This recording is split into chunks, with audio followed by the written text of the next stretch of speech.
الرحمن الرحیم، یہ ریڈیو قطر ہے۔ اب آپ محمود احمد سے خبریں سنیے۔ ابتدا میں پیش خدمت ہیں اہم خبروں کی سرخیاں۔ اس معامیر کو اقوام متحدہ کے ہائی کمشنر برائے مہاجرین کی جانب سے ایک تحریری پیغام موصول ہوا ہے۔ کل وزیر اعظم اور وزیر داخلہ کی صدارت میں قطر کی کابینہ کا ویڈیو کانفرنسنگ کے ذریعے باقاعدہ اجلاس منعقد ہوا۔ 13واں Doha international book fair 2022 Doha exhibition and convention centre میں آج سے شروع ہو گیا ہے اور یہ 22 جنوری تک جاری رہے گا۔ اور حمد میڈیکل کارپوریشن HMC کے ایک سینئر ہیلتھ آفیسر نے بتایا ہے کہ حال ہی میں کرونا وائرس کی وجہ سے جن 7 افراد کا انتقال ہوا ہے ان سب نے وائرس کے خلاف ویکسین نہیں لگوائی تھی۔ یہ تھی اہم خبروں کی سرخیاں، اور اب سے چند لمحوں بعد تفصیل سے خبریں نشر کی جائیں گی۔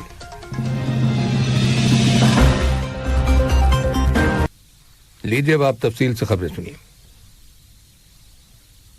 صاحب اسم امیر شیخ تمیم بن حمد آل ثانی کو اقوام متحدہ کے ہائی کمشنر برائے مہاجرین فلیپو گرینڈی کی جانب سے ایک تحریری پیغام موصول ہوا ہے، جس میں انہوں نے ریاست قطر کی طرف سے افغانستان کے عوام کے لیے موسم سرما میں ہنگامی امدادی سامان کابل روانہ کرنے پر صاحب اسم امیر کا شکریہ ادا کیا ہے۔ یہ 91 ٹن وزنی امدادی سامان قطری مسلح افواج کے 4 طیاروں کے ذریعے پہنچایا گیا۔ اپنے پیغام میں فلیپو گرینڈی نے افغانستان کے اندر اقوام متحدہ کے ہائی کمشنر برائے مہاجرین کے کام کو سپورٹ کرنے اور وہاں بے گھر لوگوں کی مشکلات کو دور کرنے، خاص طور پر اس نازک وقت میں بگڑتے ہوئے معاشی اور انسانی حالات پر قابو پانے کے لیے ریاست قطر کی کوششوں اور تعاون کو سراہا ہے۔ اس کے علاوہ انہوں نے اقوام متحدہ کے ہائی کمشنر برائے مہاجرین اور قطر کے درمیان مضبوط شراکت داری کی تعریف کی اور تعاون کو مزید فروغ دینے کی خواہش کا اظہار کیا۔ وزیر اعظم اور وزیر داخلہ شیخ خالد بن خلیفہ بن عبدالعزیز آل ثانی کی صدارت میں کل قطر کی کابینہ کا ویڈیو کانفرنسنگ کے ذریعے باقاعدہ اجلاس منعقد ہوا۔ اجلاس کے بعد وزیر مملکت برائے امور کابینہ محمد بن عبداللہ السلیتی نے ایک بیان میں کہا کہ اجلاس کے آغاز میں کابینہ کو وزیر صحت ڈاکٹر حنان محمد الکواری نے ملک کے اندر کرونا وائرس کے پھیلاؤ کو محدود کرنے کے لیے تازہ ترین پیش رفت کے بارے میں بریف کیا۔ کابینہ نے اس وبائی مرض سے نمٹنے کے لیے کیے گئے اقدامات کے تسلسل کی توثیق کی۔ اس کے بعد کابینہ نے اجلاس کے ایجنڈے میں شامل موضوعات پر بحث مکمل کی اور ان کے بارے میں مناسب فیصلے صادر کیے۔ کابینہ نے سن 2022 میں کئی غیر ملکی نمائشوں میں قطر ٹورزم کی شرکت کی منظوری دی۔ کابینہ نے قطر اور جمہوریہ پولینڈ کے درمیان قطری داخلی سیکیورٹی فورس کے تربیتی پروگرام میں پولینڈ کی خصوصی آپریشن فورسز کی شرکت سے متعلق تکنیکی معاہدے کے مسودے کی منظوری دی۔ اس کے علاوہ کابینہ نے عرب وزراء انصاف کی کونسل کے 37ویں اجلاس کے نتائج کا جائزہ لیا، جو دسمبر 2021 میں مصر کے دارالحکومت قاہرہ میں منعقد ہوا تھا، اور اس سلسلے میں مناسب فیصلہ صادر کیا۔ قطر ٹورزم نے اعلان کیا ہے کہ ملک کے اندر رہائشی املاک کے مالکان کے لیے ہالیڈے ہومز کے لائسنس جاری کرنے کی کارروائی تیز تر کر دی گئی ہے، تاکہ مختصر مدت کے کرائے کے لیے ان کے رہائشی یونٹس کی فہرست تیار کر لی جائے۔ چنانچہ قطر ٹورزم نے ایک ہفتے کے اندر لائسنس جاری کرنے کی غرض سے ایک ہیلپ لائن اور آسان طریقہ کار متعارف کرایا ہے۔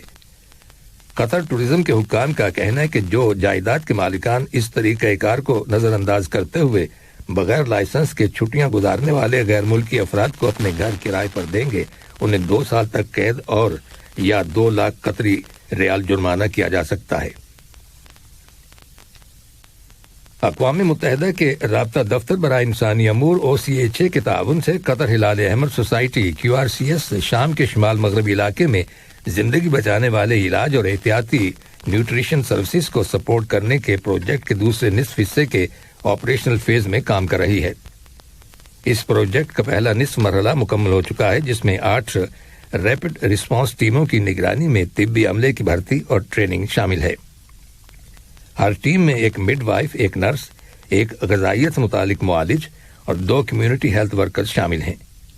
اس پروجیکٹ کا مقصد انسانی زندگیوں کو بچانا، چھوٹے بچوں اور حاملہ اور دودھ پلانے والی خواتین اور اوور برڈن میزبان کمیونٹیز میں بیماری اور اموات کی شرح کو کم کرنا ہے۔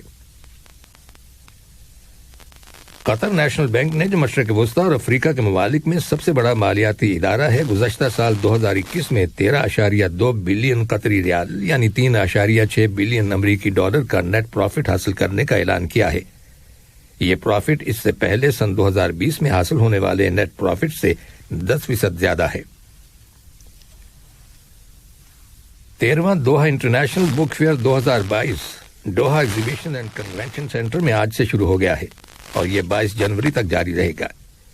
اس ایونٹ کا سلوگن ہے نالج از لائٹ یعنی علم روشنی ہے۔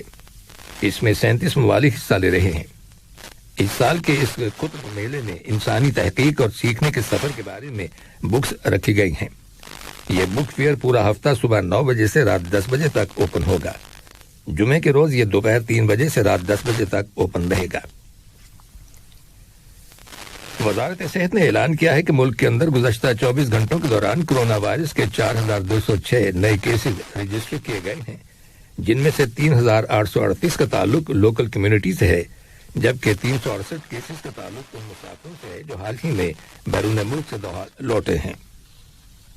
وزارت صحت نے اسی دوران میں کرونا وائرس کے مزید 963 مریضوں کے صحت یاب ہو جانے کی بھی تصدیق کی ہے، جس کے بعد اس وبائی مرض سے شفا پانے والے افراد کی مجموعی تعداد اب 2,50,570 ہو گئی ہے۔ کرونا وائرس سے نجات حاصل کرنے کے لیے ویکسینیشن اور بوسٹر ڈوزز لگوانے کی اہمیت پر زور دیتے ہوئے حمد میڈیکل کارپوریشن HMC کے ایک سینئر ہیلتھ آفیسر نے بتایا ہے کہ حال ہی میں وائرس کی وجہ سے جن 7 افراد کا انتقال ہوا ہے ان سب نے ویکسین نہیں لگوائی تھی۔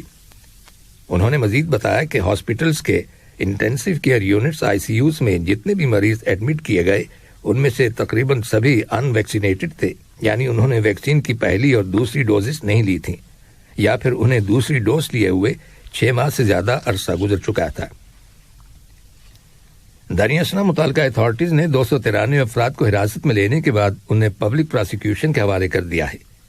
ان لوگوں نے ملک کے اندر کرونا وائرس کی روک تھام کے معاملے میں عائد کردہ پابندیوں کی خلاف ورزی کی تھی۔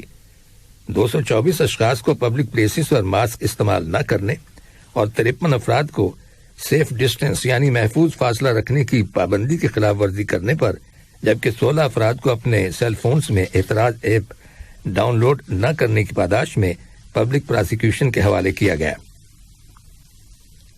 یاد رہے کہ یہ اقدامات کابینہ کے فیصلے اور متعدی امراض سے متعلق سن 1990 کے حکم نامے کے قانون نمبر 17 اور ملک کے اندر کرونا وائرس کے پھیلاؤ کو روکنے کے لیے نافذ احتیاطی تدابیر کی روشنی میں کیے گئے ہیں۔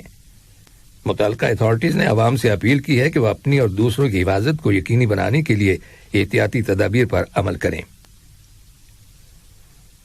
امریکہ اور برطانیہ میں طبی ماہرین کا کہنا ہے کہ انہیں ایسے اشارے مل رہے ہیں جن سے یہ ظاہر ہوتا ہے کہ کرونا وائرس کی موجودہ لہر اپنی بلند ترین سطح پر پہنچ چکی ہے۔ امریکہ میں اس ہفتے نئے مریضوں کی تعداد میں 78% اضافہ ہوا ہے، جبکہ یورپ میں یہ اضافہ 31% تھا۔ طبی ماہرین کے لیے اطمینان کا ایک پہلو یہ ہے کہ اس مدت کے دوران اموات کی شرح میں 10% کمی ہوئی ہے۔ امریکی ریاست واشنگٹن کے شہر سیاٹل میں قائم یونیورسٹی آف واشنگٹن کے صحت سے متعلق علوم کے پروفیسر علی موقداد نے کہا ہے کہ جتنی تیزی سے وبا کی لہر اپنی بلندی کی جانب گئی تھی، اب اتنی ہی تیزی سے نیچے آ رہی ہے۔ یہ خبریں ریڈیو قطر سے نشر کی جا رہی ہیں۔ برطانیہ نے روس سے مطالبہ کیا ہے کہ وہ دشمنانہ کارروائیاں بند کرے اور اپنے پڑوسی ملک یوکرین کے ساتھ معاملات کو سفارتی رویہ اپناتے ہوئے حل کرنے کی کوشش کرے۔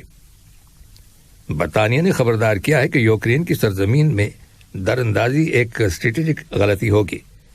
برطانوی وزارت خارجہ نے ایک بیان میں واضح کیا ہے کہ لندن حکومت امریکہ سمیت اپنے اتحادیوں کے ساتھ مل کر کام کر رہی ہے تاکہ روس کو یہ واضح پیغام دیا جا سکے کہ اپنے جمہوریت پسند پڑوسیوں کو کمزور کرنے کی اس کی مہم کو قبول نہیں کیا جائے گا۔ مغربی ممالک نے روس پر یوکرین کے ساتھ اپنی سرحد پر 1,00,000 فوجی تعینات کرنے کا الزام عائد کیا ہے اور دھمکی دی ہے کہ اگر روس یوکرین پر حملہ کرتا ہے تو اس پر غیر معمولی پابندیاں عائد کر دی جائیں گی۔ واشنگٹن سے آمدہ رپورٹس کے مطابق امریکہ نے افغانستان کو انسانی ہمدردی کی بنیاد پر 30 کروڑ 80 لاکھ ڈالرز کی امداد دینے کا فیصلہ کیا ہے۔ اس ضمن میں امریکہ کی جانب سے اعلان ایسے وقت میں کیا گیا ہے جب اقوام متحدہ نے افغانستان کے عوام کے لیے ممبر ممالک سے $5 ارب کی امداد کی اپیل کی ہے۔ اقوام متحدہ نے خبردار کیا ہے کہ اس وقت ملک کی نصف آبادی کو شدید غذائی قلت اور بھوک کا سامنا ہے۔ اور اب کچھ خبریں کھیلوں کے بارے میں۔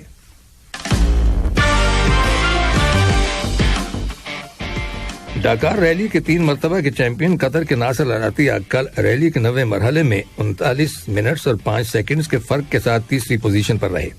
تاہم ناصر العطیہ ابھی بھی اوور آل پوزیشن میں سب سے آگے ہیں۔ اس مقابلے میں 2 اور مرحلے باقی ہیں۔ قطر سٹارز لیگ فٹ بال ٹورنامنٹ کے 14ویں راؤنڈ مقابلے میں آج 7 بار کی چیمپئن الدوحیل کی ٹیم کا سامنا الغرافہ کی ٹیم سے ہوگا۔ دیگر میچوں میں آسٹریلیا کا العربی سے اور الخور کا مقابلہ الواقرہ سے ہوگا۔ اور پاکستان کرکٹ بورڈ PCB کے چیئرمین رمیز راجہ نے کہا ہے کہ PCB پاکستان، انڈیا، آسٹریلیا اور انگلینڈ کے درمیان سالانہ T20 سیریز منعقد کرنے کا ارادہ رکھتا ہے۔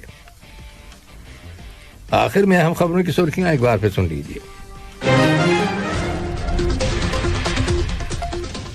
صاحب اسم امیر کو اقوام متحدہ کے ہائی کمشنر برائے مہاجرین کی جانب سے ایک تحریری پیغام موصول ہوا ہے۔ کل وزیر اعظم اور وزیر داخلہ کی صدارت میں قطر کی کابینہ کا ویڈیو کانفرنسنگ کے ذریعے باقاعدہ اجلاس منعقد ہوا۔ 13واں Doha international book fair 2022 Doha exhibition and convention centre میں آج سے شروع ہو گیا ہے اور یہ 22 جنوری تک جاری رہے گا۔